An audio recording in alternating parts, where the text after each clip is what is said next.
आज हम सॉल्व करने वाले हैं NCERT क्लास 10th एक्सरसाइज 8.1 का क्वेश्चन नंबर 4, जो कहता है कि गिवन दिया हुआ है 15 cot A is equal to 8। ठीक है, here we write as 15 cot A is equal to 8। ठीक है, and then cot A is equal to 8। यहाँ ये चीज़ गुना में है और नीचे आएगा तो डिवाइड में हो जाएगा। ओके, और cot A का हम लोग को फॉर्मूला मालूम है कि क्या होता है। ठीक है, ठीक है, B बाई P होता है। क्या होता है? B बाई P होता है। ठीक है, यानी B इज इक्वल टू 8 दे रखा है और P इज इक्वल टू 15 दे रखा है, लेकिन हम लोग को क्या H मालूम है? नहीं मालूम है। इसलिए हम लोग क्या करेंगे कि एक ड्रॉ करेंगे खुद से, बिल्कुल अपने मन से, राइट एंगल ट्रायंगल। ठीक है, राइट एंगल ट्रायंगल ड्रॉ करेंगे। ठीक है, BAC। ठीक है, ABC कोई एक ट्रायंगल हो गया जहाँ राइट एंगल B पे होगा 90 डिग्री। इसके सामने वाला हाइपोटेनस कहलाता है, जो कि सबसे बड़ा होता है और इसको हिंदी में कर्ण बोलते हैं। ठीक है, यहाँ पर ये एंगल थीटा कहलाता है, थीटा एंगल कहलाता है। ठीक है, और ये भी एंगल थीटा कहलाएगा। ठीक है, तो यहाँ पर ये एंगल ये हो गया।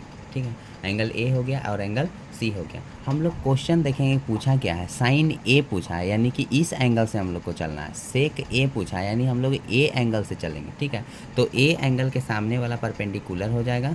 ठीक है, और जो बच गया वो बेस हो जाएगा, यानी आधार हो जाएगा, ये लंब हो जाएगा। ओके, तो यहाँ हम लोग को दिया हुआ है बेस इज इक्वल टू 8। हम लोग फाइंड आउट कर चुके हैं कि बेस इज इक्वल टू क्या है, बेस इज इक्वल टू 8 है।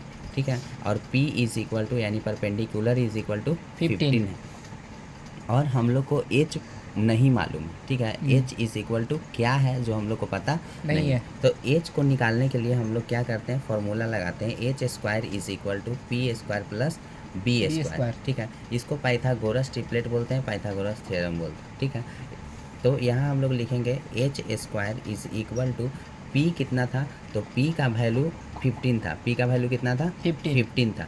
ठीक है, और B का वैल्यू कितना था? 8 था। B का वैल्यू 8 था।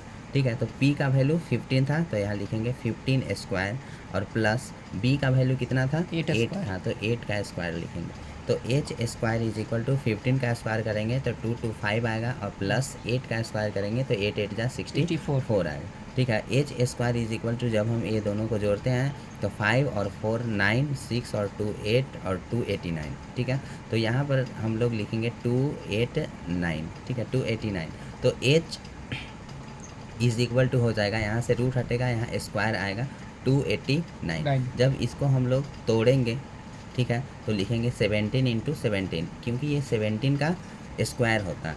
तो H इज़ इक्वल टू एक पेयर, दो में से एक बाहर आ जाएगा, रूट से बाहर। ठीक है, तो ये H का वैल्यू आ गया 17। H का वैल्यू कितना आ गया? 17। तो हम लोग H का वैल्यू यहाँ लिख देंगे 17। कितना आ गया? 17। अब जो क्वेश्चन पूछा है, जो डिमांड है क्वेश्चन का, उसको फुलफिल करेंगे। लिखेंगे साइन ए पूछा, तो साइन ए, ठीक है, sine A is equal to क्या होगा, हम लोग ए के कंपेरिजन में चलेंगे। ठीक है, तो साइन ए, तो sine theta is equal to क्या होता था, तो sine theta is equal to होता था परपेंडिकुलर बटा में हाइपोटेनस। ठीक है, परपेंडिकुलर बटा में हाइपोटेनस। तो परपेंडिकुलर क्या है, तो परपेंडिकुलर ए से हम लोग चलेंगे, क्योंकि यहाँ ए से पूछा। ठीक है, जब ए से पूछा है तो परपेंडिकुलर हम लोग ये लेंगे। ठीक है, यहाँ पर ये लाइन, ठीक है, BC को परपेंडिकुलर लेना पड़ेगा। क्या लेना पड़ेगा? BC को परपेंडिकुलर लेना पड़ेगा। हाइपोटेनस किसको लेना पड़ेगा? हाइपोटेनस तो एक ही है, AC। क्या है? AC। ठीक है, हाइपोटेनस बदलता नहीं है। BC का वैल्यू कितना? BC का वैल्यू हम लोग देखेंगे 15। ठीक है, और AC का वैल्यू अभी हम लोग निकाले 17। ठीक है, तो एक तो यहाँ हो गया सॉल्व। ठीक है, अगला क्वेश्चन का डिमांड था सेक ए। क्या था? सेक ए। तो यहाँ लिखेंगे सेक ए। ठीक है, तो सेक ए इज इक्वल टू क्या होता था, हम लोग फार्मूला को दिमाग में रखेंगे, याद करेंगे। ठीक है, ठीक है, H बाई बी। ठीक है, H बाई क्या होता था? B होता था। ठीक है, H बाई B होता था। ठीक है, H बाई B, यानी कि हाइपोटेनस क्या होता है? AC। ठीक है ना, और जो बेस होता है, ठीक है, उसका जो बेस है, ठीक है, वो बेस है AB। क्या है? AB। तो AC इज इक्वल टू कितना है, हम लोग अभी निकाल रहे हैं 17। ठीक है, और AB इज इक्वल टू कितना होगा? 8। ठीक है। तो यहाँ पर क्या हो गया, यहाँ आंसर आ गया, ये दोनों अपना आंसर। ठीक है, तो यहाँ पर कंप्लीट हो जाता है।